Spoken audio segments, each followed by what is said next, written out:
Hey everybody, welcome back to another episode of Lyran Lilly with Angela. I want to start off by saying that wherever you are in life right now, or however you feel about yourself, or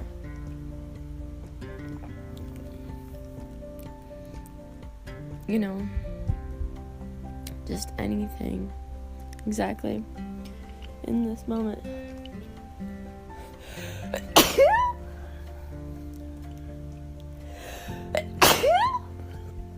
Sorry about that. I just woke up, so I'm trying to drink an Ensure because that it's usually the first thing I can drink in the morning. And I got the fan blowing on me, making me sneezy. But what's it called? Yeah, today especially, but the day before,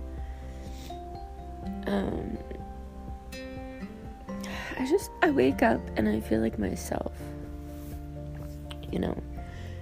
I wake up out of the bed and I can almost 1000% say that I'm Angela, and that's pretty amazing for me. And it wasn't really until I figured out, at the baseline, at the core, who I was.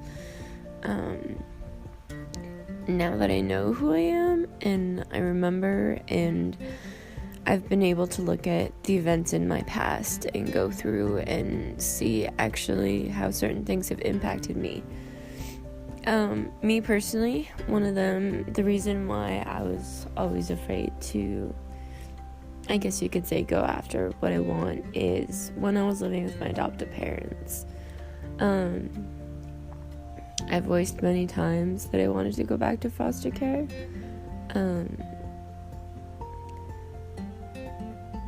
I was caught between wanting to leave and wanting them just to, be nice. And I remember the day, it was after the hospital. I think it was a little bit later on, probably about a year later. Or it was, I can't remember when it was, but anytime I have this conversation with them, it's the same answer. But I didn't realize how much, that one situation, impacted and shaped, my life. Because in that moment of being kicked out, going to the hospital and having the nurse tell me, the social worker, I'm never going home, in my mind and in my heart, I was like, I'm free, I'm out of there. I had fought. I was adopted when I was 10 turning 11, and I was put back into foster care roughly 17, 18. So that's 7 or 8 years of living with these people. And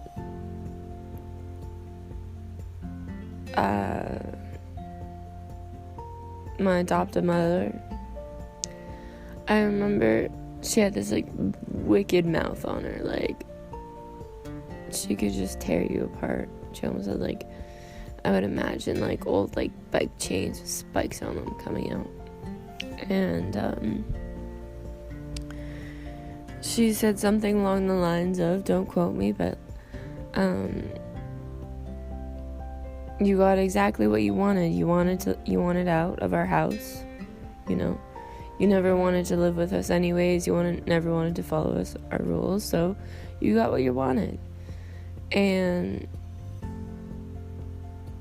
it was difficult for me. At that time, I proved to myself with dedication and surviving and sticking it out that you can eventually break free. So I learned it was possible. And what I also learned is I could complete what I set my mind to. And that I do get what I want. However, the consequences and the sacrifices that came with that was a relationship with my sister became even more damaged. I think, I don't know, but basically it put this bad taste in my mouth for any time I'd get what I want, or someone would do something for me, I would feel guilty. And I've really worked through that, and it's really helped me open myself up more. Like, I've really begun to embrace my authentic truth just as myself. Whether it's I catch myself being sassy now and I'm like, damn, like, where the fuck did that come from? Like, you know, and I really enjoy it because, you know, when I look in the mirror, I don't even have to look in the mirror now. I can just feel myself. Like, I'm just here. I'm me. And, you know, I've started getting more comfortable. And, you know, like yesterday, I ran into my godmother, who, due to the social circle situations, I hadn't seen. And I've been getting the balls, and I said hello to her, and then in like a very emotional way, like, I let myself be vulnerable, and I looked up at her with no aggression, and I just said, did you lie to me? And then we started talking, and then we hung out for a bit, and I found out the truth, and she's still super amazing to me. And I explained to her, you know, like, the way everything happened, I did kind of just write you off with the rest of them, and I apologize. It's just, I understand you yourself are kind of in the middle of dealing with it, so there's conflict of interest.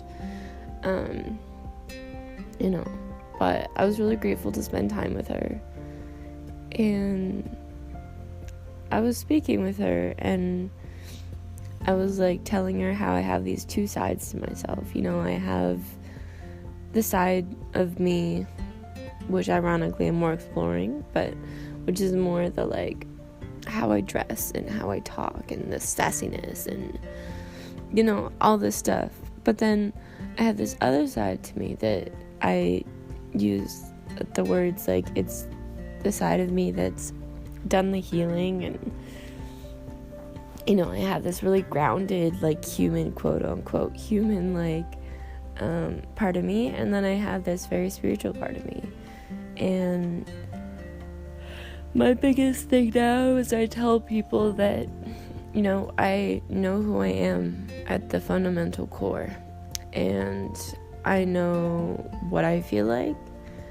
I know I've been through so many situations with myself. Like, I know who I am.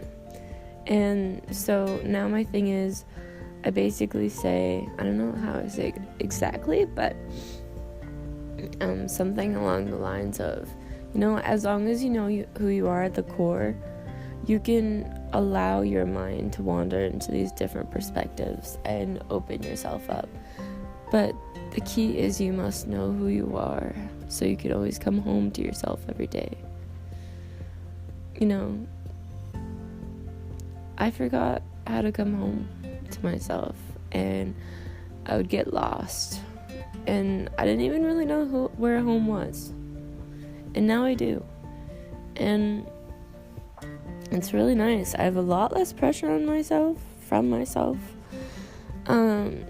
I just feel a lot more relaxed. My sex drive came back. I'm really happy.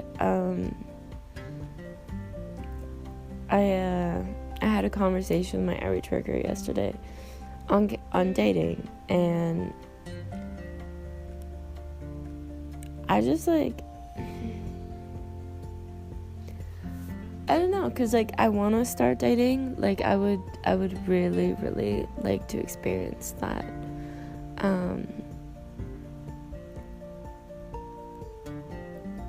I just, like, my thing is, I am a serial monogamist in the sense of, like, I know exactly what I want with the person I'm gonna get married to. And I've always been the kind of girl that when I get in a relationship, like, I'm in it for the long haul. Like, you know, like, I will work on it with you, you know, like, as I'm dating people, you know, like, my brain's mentally checking ahead and stuff, and just compatibility, I guess you could call that casual dating, but my heart's just always in the place for a long haul, and it's been so frustrated with dating, but I don't know, I'm thinking about opening myself up to casual dating. I've been flirting with a couple of guys lately, and it's been really nice, and women. I can flirt with little old ladies too. It's about opening up that very soft, vulnerable part of yourself and expressing it with a hint of sass and just a sprinkle of seduction. I'm pretty good at it, and it's kind of nice. Like, even like, if I don't meet anybody, you know, but let me scratch that. Like, I'm just more cautious with myself this time around. Basically what was happening with my outreach worker yesterday is I was having a little, like, meltdown, almost, like, mentally, in a sense of, I was so frustrated. Like, I was like, oh my god, now that I've done all this work on myself, like, the dating pool became, like, really small. Like, party of one, just one. There's one other person out there for me that's, like, gonna be a perfect fit and stuff. And I was like, oh my god, like, now it is lonely. Like, when you have these standards up and you know what you deserve, it's just, it becomes a needle in a haystack. And so, I don't know, I think I'm just gonna flirt. I don't know, just try flirting, see where things go. I actually met this guy 2 nights ago. He was really nice. He was kind of cute. And we talked and stuff, and he went out of his way to come smoke a doobie with me and stuff. And we talked and we chatted. But what he told me about, like, just who he is and stuff, like, he's exactly my type of, like, exactly who I would have gone for in the past. And if I'm gonna keep him in my life, he's just gonna be a friend. And I didn't really hear from him, so, you know, I just was really proud of myself. It was the first time in my whole entire life I could want someone just to be a friend and be able to differentiate that. And yeah, my average worker helps keep me on point. I made an audio recording for her to remind me anytime, like, I start to go backwards and ask backwards about my decisions. And in the audio recording, I basically, or in the text, I told her, because of the planetary aspects are gonna get a little crazy, and I know I can be a little distracted and influenced by the planets, so it's nice knowing that I have that check inside of me that I can do. But if I look at what I'm doing every day, I'm almost basically doing the exact same thing as I was a month ago, but I feel so much differently.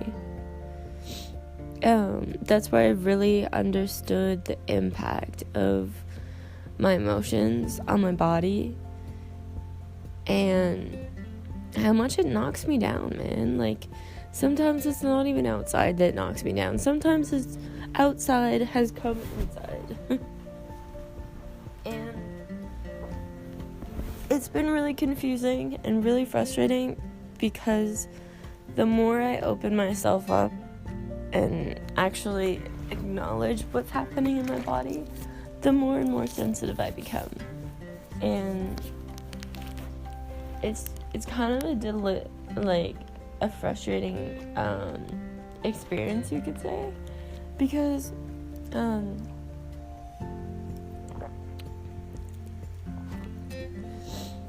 I guess you could say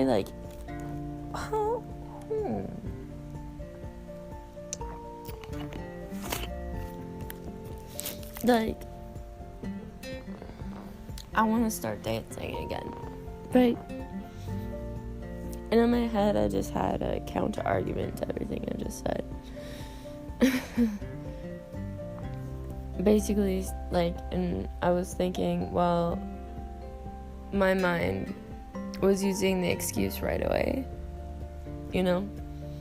oh, well, you want to dance, right? Or no, when I first said that, and then I got quiet, what I was thinking is my brain thought the exact sentence, well, there's nothing you would want to be doing anyways, that you're not already doing. And that's not true. I would want to be dancing. I'm a little nervous to be a noisy neighbor because I don't want to dance too loudly on the floor and stuff. I hurt my knee walking yesterday, but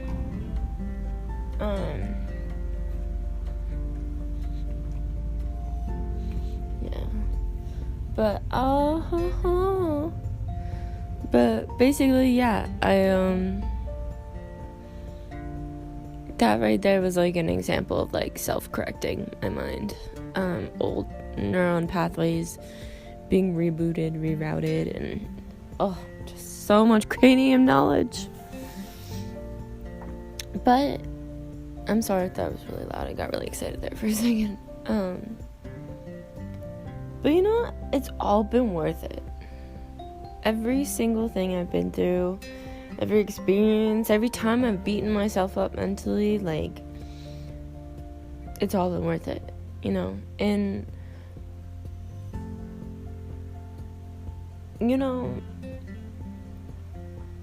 I realized that my job isn't to sit here.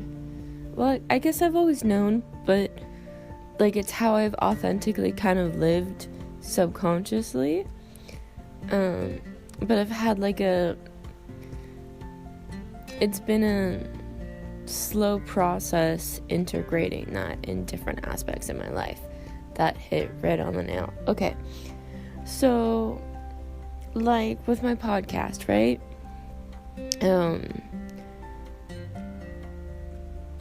When I first started it, my intention was, if I share my story and what I go through, what I'm doing is I'm giving you the option that you don't have to go through as much shit as I did. However, I'm starting to realize that we're here to bring, I only like to speak personally. That's why I talk about myself so much, because it's easier for me to know the boundaries of when I'm talking about myself rather than another situation. And just personally where I stand, I don't have a lot of opinions, actually. In a sense, I prefer to balance things out in my head, find a balance between the two. But what's it called though? Shit, I lost it. Just what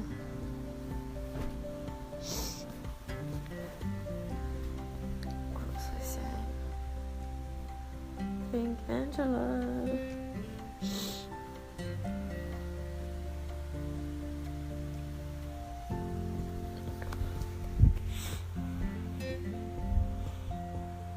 think.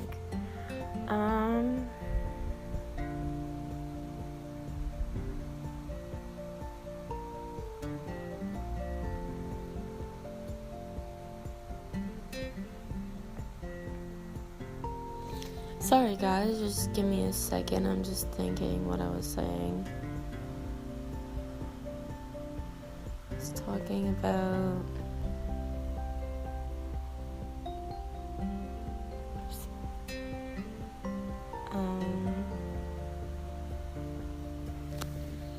I don't know. How about this? If it comes back, it comes back.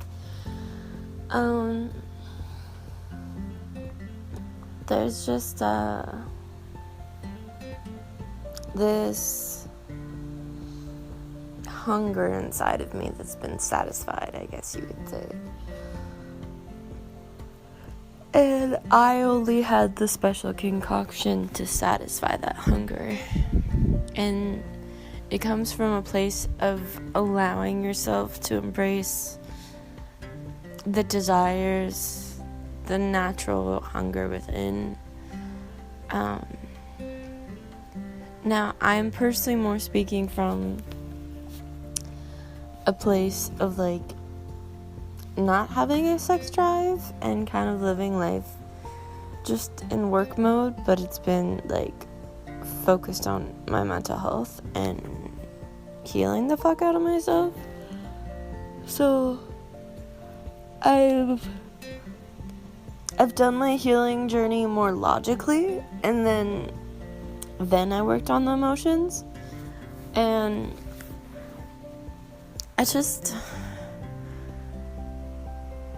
I realized what my goal is to create a safe environment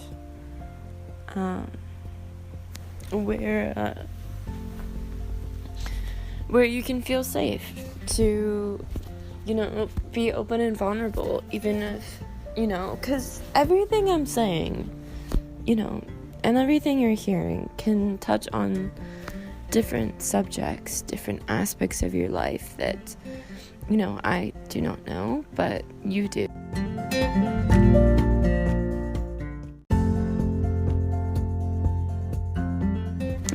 Hey guys, sorry about that. That actually, I had put on an alarm a couple days ago for me to wake up, and I did the 11:11 Make-A-Wish, because, I'd rather be woken up with blessings. I just went off and it stopped recording. But yeah, it just gave me some time to think, and even last night, I had a dream. Where I had a baby, and, I was babysitting the baby, and all of a sudden there's, this group of dogs that go up to the baby carriage, and I pull the baby out. She's got, some cuts just on the back of her head, right? Just little ones. And this pack of fucking dogs that are really aggressive belong to this lady, and she's got black hair, and she doesn't care. We're inside of a police station, kind of, or something like that. I don't remember what kind of room it is, but we were running in and out from the dogs, and in a couple times I had to put my hand inside the dog's mouth and grab the jaw underneath, and I was still holding onto this baby, and I'm getting mad at this woman. I'm what are you doing? And in the dream, I actually consciously had a little thinking moment, like I do consciously when I'm awake. And it was man, I guess some people just really are dark. They just really don't care. And I accepted it.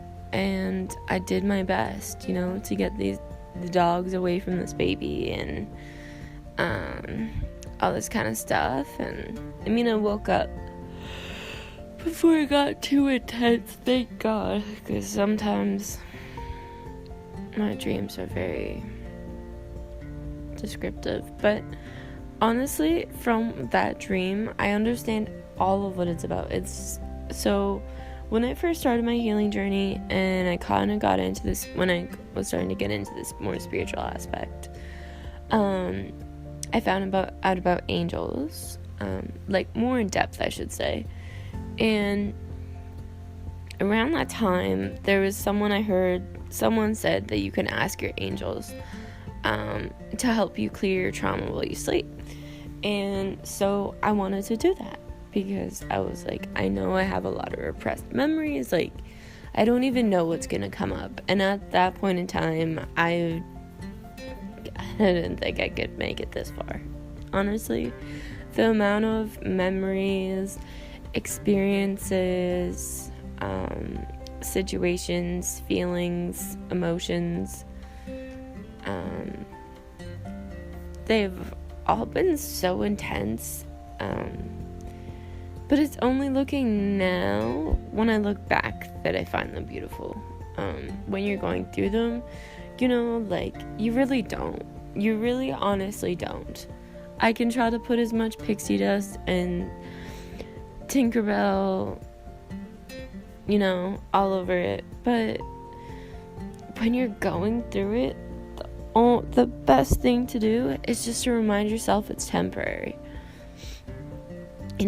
Besides doing the work, if you feel called to do the work, but I would be doing the work and I would struggle with patience, and I would be like, oh no, this is not okay, I've worked way too hard for this.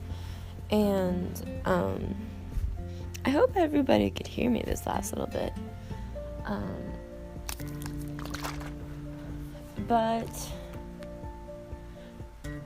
there's just so much more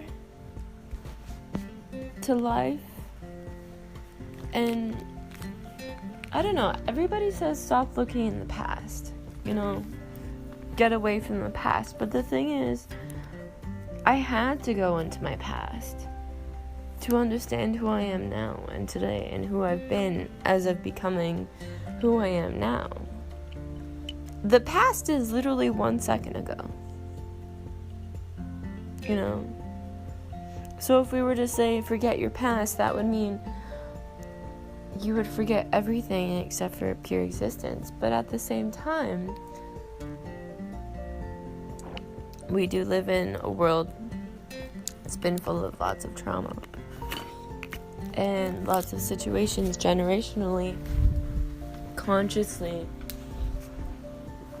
unconsciously, that have impacted our emotions, our viewpoints. And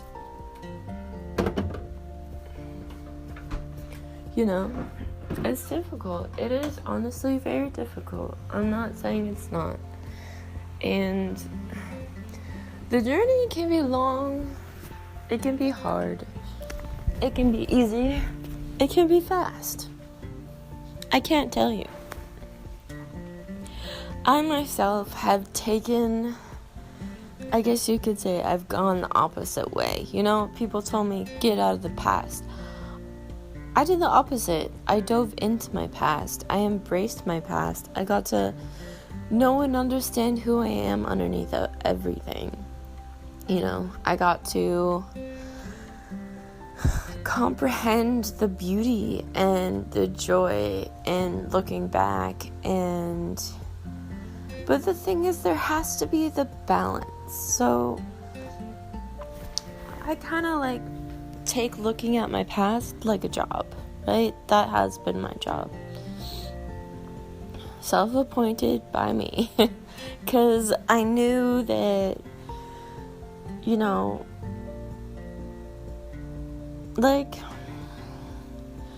guys, I really used to kind of only view it this way and think that, I'm living this way because I can't accomplish anything.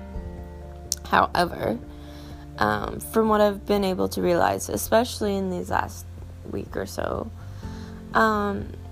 is I've actually been able to come to terms with the fact that I personally chose this path.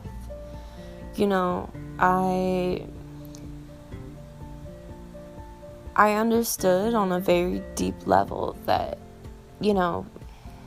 I needed to work on my emotions first. I had been through a lot, and what I'd been through had been impacting me in all areas of my life, and I could see that. And, I was so busy just trying to keep it all together and not fall apart that I forgot to just embrace and enjoy life. And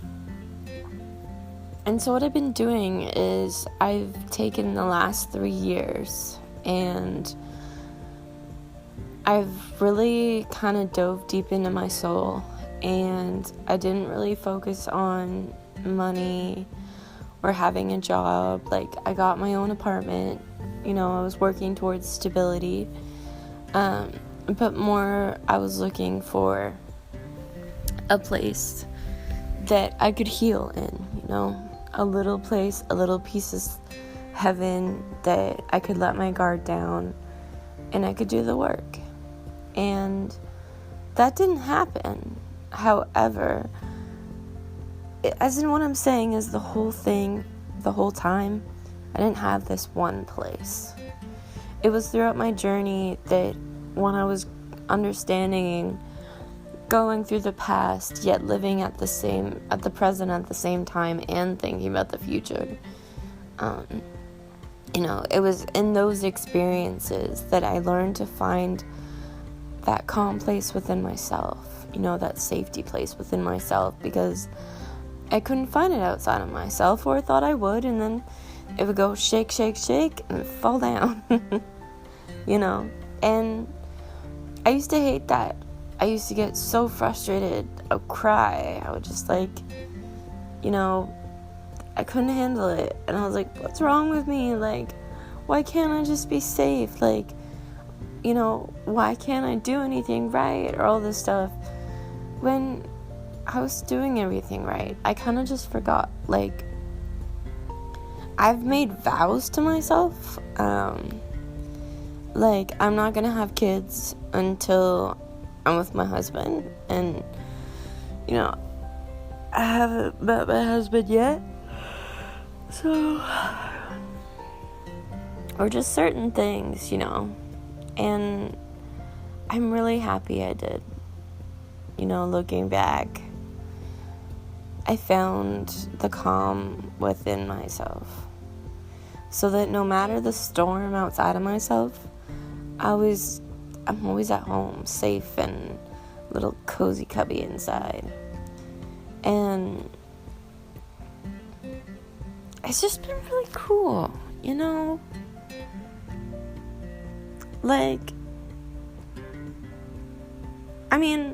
I still forget, technically working 9 to 5 is called a hamster wheel. I'm so far removed from it that, I was planning on doing my healing and then going that way. I don't know. I really don't know. I have my podcast, and, what I kind of been taking my podcast is this is my place of where you get to know me. And if you get to know me and you think I'm a cool person, I crochet, I paint, I draw and stuff, and one day I'll have this little section where you could buy my artwork and stuff, but I'm really in no rush for that, and that's kind of why I have it, my podcast. It's it's kind of like the front door, you get to know me, and because I have a lot of different things I do, and I don't even know, because I'm still gonna do my podcast, that's for sure. I can still picture that, In the future, though, I won't give too many details, but my foster mom, who passed away, she had a daycare. And so when I have my kids, that's my rule. Even if I just have one kid, I don't know how many I'll have, but I have to have one first, and they have to be like maybe a couple years old. And just because for me, I want to name it after my foster mom, Heather. And I wanted to have kids first because I'm really great with kids. I am. However, there's still that awkward barrier because I've never had kids of my own. And so there's some things that I feel like personally I'd want to grow and learn from, get through the diaper stage, the, what's it called? The terrible twos. And then, maybe when they're 3 or 4, that's when I open up my daycare.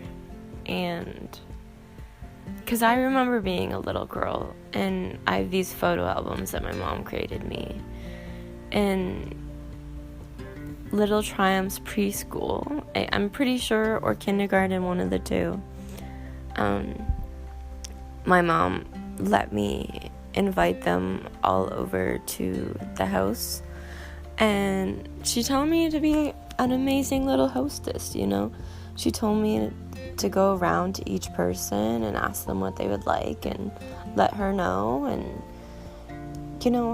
I learned so much in those moments and in those days, and having her life be taken so soon when I was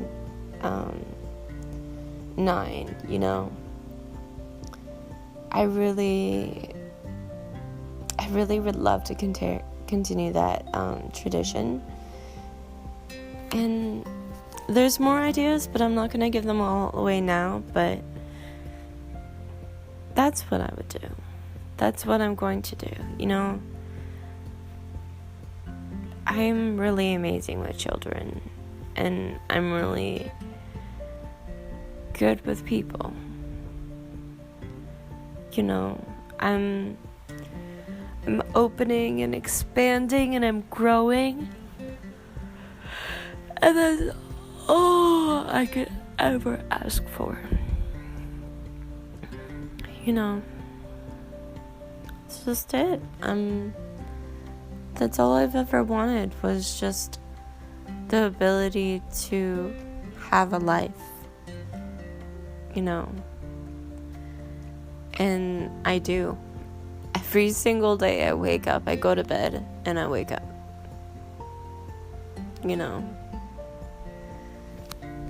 I haven't even thought about death in a while until just now, just thinking about that and what I said. And it's a gift. It's really a gift. Maybe I'm not filling every single day with a million thank yous and, doing every single thing that I desire each and every day. I'm not at a place where that's happened yet, and that's okay. One of the biggest things I've learned is to be patient, especially with myself and others as well, and things outside of your control. And yeah, I'm really honestly so grateful for all of you. I really am. I don't know how many of you there are. I don't know where you're from. I don't know what you sound like. I don't know what your favorite memory is. I don't know what your saddest memory is.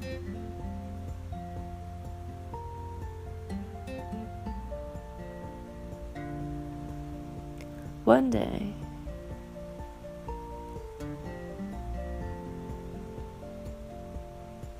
one day maybe I will. You know, maybe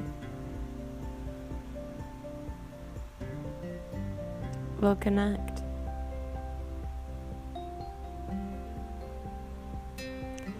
I love you all so very much. And I'm so grateful for every single breath that I get to express here with you guys on this podcast.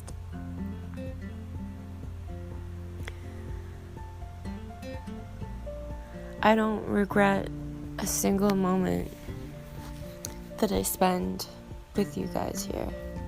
I really don't.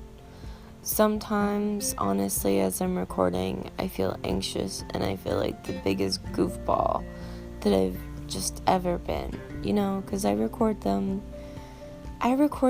just in the moment, you know. I don't think about it, and I feel it, I feel the call, and I go. And, you know, sometimes that means that you'll hear the fan, or, you know, maybe I'll accidentally bump something, or, you know, it's not perfect. I'm not perfect.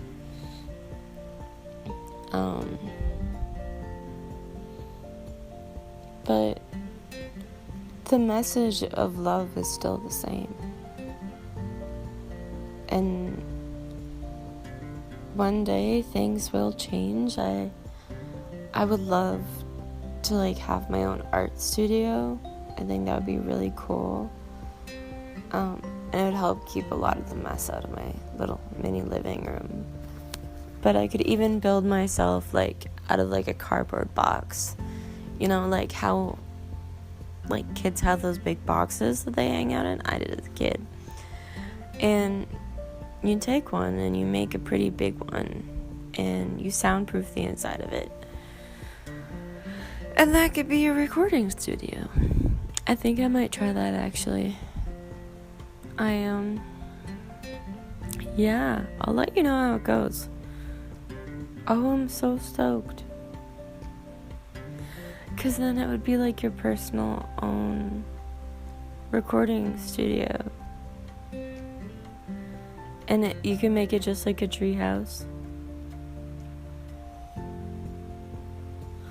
Guys, I'm so excited. I'm so stoked. I really hope I complete this. I'm pretty sure I will. Yeah. You know, I think I might leave you guys here because I think I know I've had all this cardboard from dioramas that's exploded everywhere, and I think I finally have a use for it. So with that, I let you all go. It's 11:33 a.m. as I'm closing out this lovely message. And I love you all so much, and I hope your days or your evenings, whenever you're listening to this, are filled with sparkles and pixie dust and passion and joy. Most importantly, love. I love you guys. Thank you. And get your creative groove on, because it's totally worth it.